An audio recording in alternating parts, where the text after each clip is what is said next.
Hi అండి, అందరికీ నమస్కారం. Welcome back to Reddy traditional kitchen. ఎలా ఉన్నారు అందరూ? నేనైతే బాగున్నానండి. ముందుగా అందరికీ వరలక్ష్మి వ్రతం శుభాకాంక్షలండి. ఆ అమ్మవారి దయ మీపై మాపై ఉండాలని మనస్ఫూర్తిగా కోరుకుంటున్నాను. ఉదయాన్నే 3 గంటలకు నిద్ర లేవడం జరిగిందండి. ఎందుకంటే నైవేద్యాలు చేయాలి, పిల్లల్ని స్కూల్కు పంపాలి, గడప పూజ చేయాలి. ఇవన్నీ జరగాలి అంటే ఉదయాన్నే నిద్ర లేస్తే కానీ మనం టైంకు పూజ చేసుకోగలం. సో ఈరోజు వరలక్ష్మి పూజ నేను ఎలా చేసుకున్నాను, నైవేద్యాలు ఏం సమర్పించాను అన్నది, వాయినాలు ఇచ్చినది అన్నీ ఈ వీడియోలో ఉన్నాయండి. వీడియో చివరి వరకు చూస్తే పూజ ఎలా జరిగింది అనేది తెలుస్తుందండి. అలాగే ఈ వీడియో మీకు నచ్చితే please subscribe my channel. Video చివరి వరకు చూసి వీడియో మీకు నచ్చినట్లయితే లైక్ చేయండి, షేర్ చేయండి, కామెంట్ చేయండి. ముందుగా ఇంటి ముందు ముగ్గు వేయడం అయితే జరిగిందండి. ముగ్గు వేసిన తర్వాత ఇక్కడ గడప పూజను చేస్తున్నానండి. ఏ శుభకార్యాలకైనా పండగలకైనా గడపను అలంకరించుకోవడం అనేది సాంప్రదాయం కదా. సో నేను ఇక్కడ ముందుగా అయితే గడప పూజ చేస్తున్నానండి. ఇక్కడ వరలక్ష్మి వ్రతం కాబట్టి కంపల్సరీ ముందుగా మనం గడప పూజ చేసిన తర్వాతనే నైవేద్యాలు చేయడం అనేది జరుగుతుంది. సో అందుకోసమే ముందుగా గడపకు పసుపు రాసి ఈ విధంగా బొట్టతో నేను గడపను అలంకరించుతున్నానండి. ఇలా బొట్లు పెట్టుకున్న తర్వాత ఇప్పుడు ముగ్గు సహాయంతో ముగ్గు వేసి మరింత అలంకరంగా గడపను పూజించుకుంటున్నాము.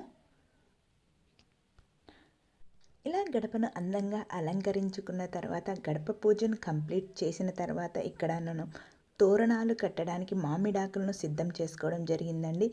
ఈ విధంగా మామిడాకులతో తోరణాలను తయారు చేసుకున్నాము.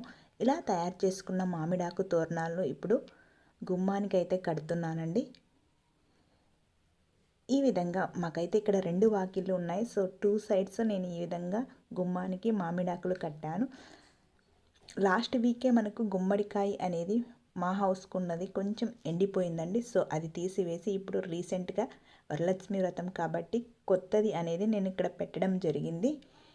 ఈ విధంగా గుమ్మడికాయ కట్టేటప్పుడు గుమ్మడికాయను ఈ విధంగా పూజించుకొని గుమ్మడికాయను కడితే మంచిదంటండి. సో ఈ విధంగా మనం చేసుకున్న తర్వాత గుమ్మడికాయను కూడా గుమ్మానికి కట్టడం అనేది జరిగింది. ఇంటికి ఎటువంటి దిష్టి తగలకుండా ఉండడం కోసమని ఈ విధంగా గుమ్మడికాయను కడతామండి. సో ఇలా కట్టుకున్న తర్వాత ఇప్పుడు రెండో సైడ్ కూడా గడపను అలంకరించుకోవడం జరిగింది. ఇప్పుడు నైవేద్యాలను తయారు చేయడం కోసమని వచ్చేసామండి. ముందుగా నేను నైటే శనగలు నానబెట్టి పెట్టాను. తాంబూలం ఇచ్చేటప్పుడు శనగలు ఇవ్వాలి కాబట్టి శనగలను నానబెట్టాను. అలాగే వడ కోసమని అలసందలను కూడా నానబెట్టడం జరిగిందండి. ఇలా అలసందలను కూడా నానబెట్టి పెట్టాను నైటే.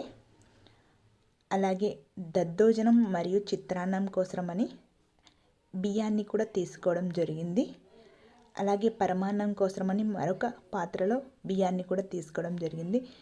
బియ్యాన్ని క్లీన్ చేసుకున్న తర్వాత మనం కుక్ చేసుకోవలసి ఉంటుంది. ఈ విధంగా మూత పెట్టి దద్దోజనానికి చిత్రాన్నానికి సపరేట్ మరియు పరమాన్నానికి సపరేట్గా కుక్ చేసుకోవాల్సి ఉంటుంది.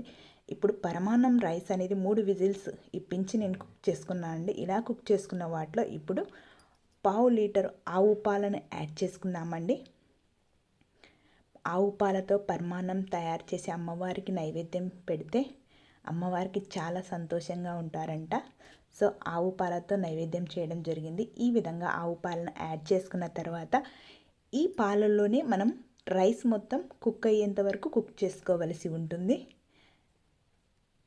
ఈ విధంగా గట్టిపడేంత వరకు పాలు మొత్తం ఎగిరిపోయి రైస్ మొత్తం ఈ విధంగా గట్టిపడేంత వరకు కుక్ చేసుకోవాలి. ఇలా కుక్ చేసుకున్న తర్వాత ఇప్పుడు అందులో బెల్లం కూడా యాడ్ చేసుకుందాము. ఇలా బెల్లంను యాడ్ చేసుకొని ఒకసారి వీటన్నిటిని బాగా కలుపుకోవలసి ఉంటుంది. ఈ బెల్లం అనేది రైస్లో బాగా కరిగి పరమాన్నం మాదిరిగా తయారవ్వాల్సి ఉంటుంది. ఇలా కరిగిన తర్వాత ఇప్పుడు అందులో యాలకులను కూడా యాడ్ చేద్దాం. యాలకులను యాడ్ చేసి అమ్మవారికి నైవేద్యం సమర్పిస్తే అమ్మవారు చాలా సంతోషిస్తారండి. సో ఈ విధంగా యాలకులను యాడ్ చేసిన తర్వాత 2 టేబుల్ స్పూన్ నెయ్యిని కూడా యాడ్ చేసుకొని ఒక 2 మినిట్స్ కుక్ చేసుకొని పక్కన పెట్టుకుంటే పరమాన్నం రెడీ అవుతుందండి. ఇప్పుడు మనం వడల కోసమని గ్రైండర్లో కొన్ని పచ్చిమిర్చి, కొన్ని అల్లం ముక్కలు యాడ్ చేసుకొని అలాగే అలసందను యాడ్ చేసుకొని పిండిని ఈ విధంగా వడలకు గట్టిగా తయారు చేసుకొని వడలు వేసుకోవాల్సి ఉంటుంది. అలాగే ఉడికించిన రైస్ను చిత్రాన్నం మరియు దద్దోజనం కూడా తయారు చేసుకోవాల్సి ఉంటుంది. ఇలా ఈ విధంగా 5 రకాలుగా నేను నైవేద్యాలు అనేది సమర్పించడం జరిగిందండి. పాలు అనేటివి కంపల్సరిగా వరలక్ష్మి వ్రతంలో నైవేద్యంగా పెట్టాలండి. ఇప్పుడు తోరణం తయారు చేసుకోవడానికి నేను ఇక్కడ ఒకటి కొత్త దారంను తీసుకోవడం జరిగింది. ఈ విధంగా దారంను తీసుకొని నేను ఇక్కడ 5 పోగులను అరేంజ్ చేసుకుంటున్నానండి. 5 లేక 9 పోగులు అనేది వేసుకొని మనం తోరం అనేది తయారు చేసుకోవాలి. ఇలా తోరం అనేది నేను 2 తీసుకుంటున్నాను అండి. ఒకటి మనం కట్టుకోవడానికి, 2 మొదటగా ఎవరైతే ముత్తైదు మన ఇంటికి తాంబూలం తీసుకోవడానికి వస్తారో వారికి సమర్పించడం కోసమని ఈ విధంగా నేను 2 తోరణాలు అనేటివి తయారు చేసుకుంటున్నాను. ఆ తోరణాలకు పసుపు రాసి ఇక్కడ 5 లేక 9 బొట్లను పెట్టుకోవచ్చండి. నేను ఇక్కడ 5 బొట్లను పెట్టేశాను. ఫస్ట్ పసుపు పెట్టుకోవాలి, అలాగే కుంకుమ పెట్టుకోవాలి. ఇలా పెట్టుకున్న తర్వాత మనం మధ్యలో ఉన్న వాటిలో తమలపాకు కానీ లేకపోతే మామిడాకును కానీ పెట్టి ఈ విధంగా మనం ముడి వేసుకోవలసి ఉంటుంది. తోరానికి ఈ విధంగా రెడీ చేసుకోవాలండి. అలాగే 2 సైడ్స్ ఈ విధంగా పూలతో మనం తోరం అనేది తయారు చేసుకోవాల్సి ఉంటుంది. నేను రెడ్ పూలు, గులాబీ పూలను తీసుకున్నానండి. గులాబీ పూలైనా, మామిడాకులైనా, ఎల్లో కలర్ పూలైనా, వైట్ కలర్ పూలైనా ఏవేదైనా సరే తోరణం అనేది ఈ విధంగా తయారు చేసుకోవాల్సి ఉంటుందండి. ఈ విధంగా 5 ముళ్ళు లేకపోతే 9 ముళ్ళతో మనం తోరణం అనేది తయారు చేసుకోవాల్సి ఉంటుంది. ఈ విధంగా నేను ఇక్కడ 5 తయారు చేసుకున్నాను అండి. 5 ముళ్ళతో తోరం అనేది తయారు చేసుకోవడం జరిగింది. ఈ విధంగా తయారు చేసుకొని పక్కన పెట్టుకోవాలి. అలాగే ముత్తైదుకి ఇచ్చే వాటిని కూడా సేమ్ ప్రాసెస్లో అదే విధంగా తయారు చేసుకొని అమ్మవారి దగ్గర పెట్టుకోవలసి ఉంటుంది. ఇప్పుడు కలశం తయారు చేసుకుందామండి. కలశంకు అవసరమైన చెంబు తీసుకొని బాగా క్లీన్ చేసుకొని ఇప్పుడు కలశం చెంబుకు గంధమును ఈ విధంగా వీడియో క్లిప్లో చూపిస్తున్న మాదిరిగా రాసుకోవలసి ఉంటుంది. ఇలా రాసుకున్న తర్వాత ఇప్పుడు పసుపు రాసి కుంకుమతో కలశం చెంబును అలంకరించుకోవలసి ఉంటుందండి. ఈ విధంగా వీడియో క్లిప్లో చూపిస్తున్న మాదిరిగా అలంకరించుకోవాలి.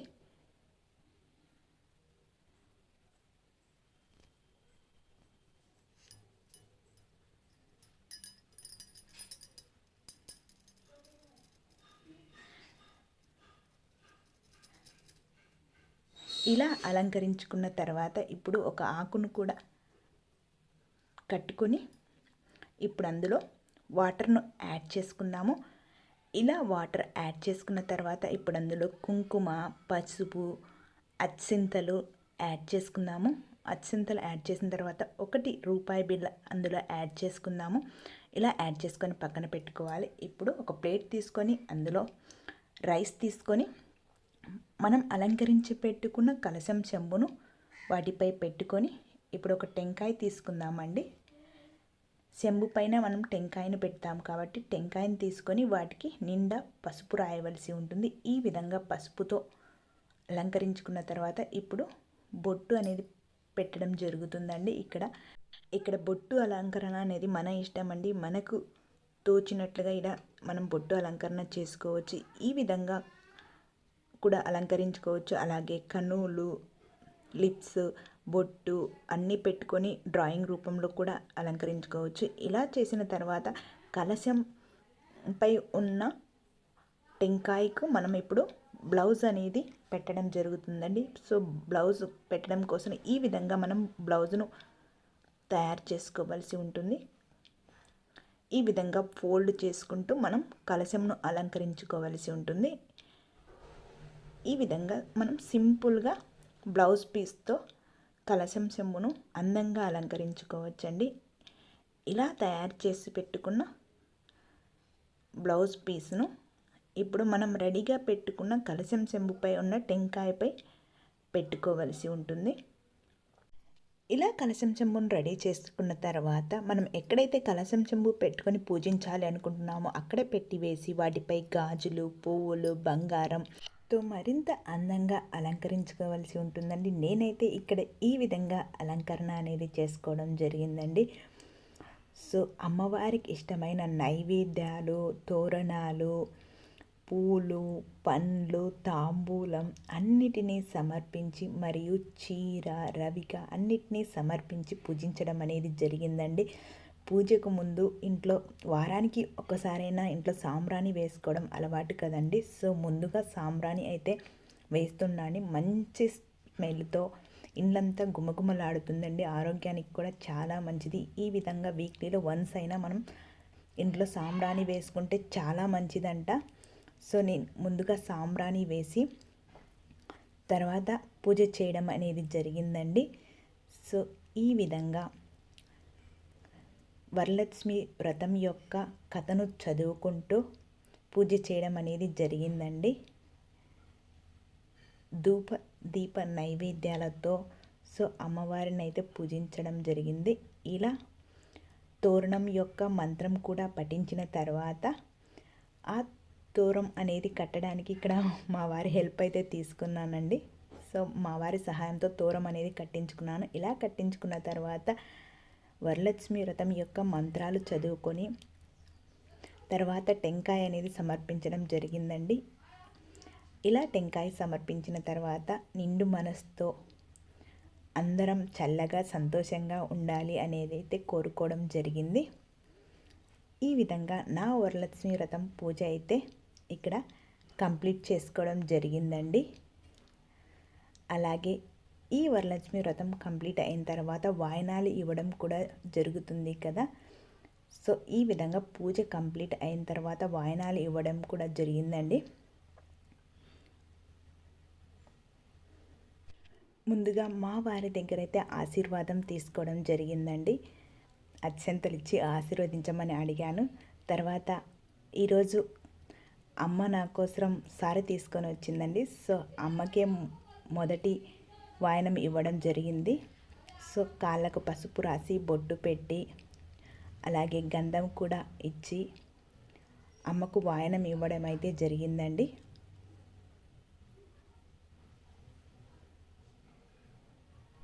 స్టార్టింగ్లో మనం 2 తోరణాలను తయారు చేసుకున్నాం కదండి. ఒక తోరణం అయితే నేను కట్టుకున్నాను.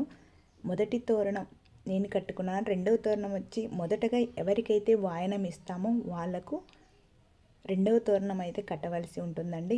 ఈ విధంగా నేను అమ్మకు తోరణం కట్టేసి వాయనం అయితే ఇవ్వడం జరిగింది. ఇస్తినమ్మ వాయనం, పుచ్చుకుంటినమ్మ వాయనం అనుకుంటూ నేను అమ్మకు వాయనం ఇవ్వడం జరిగిందండి.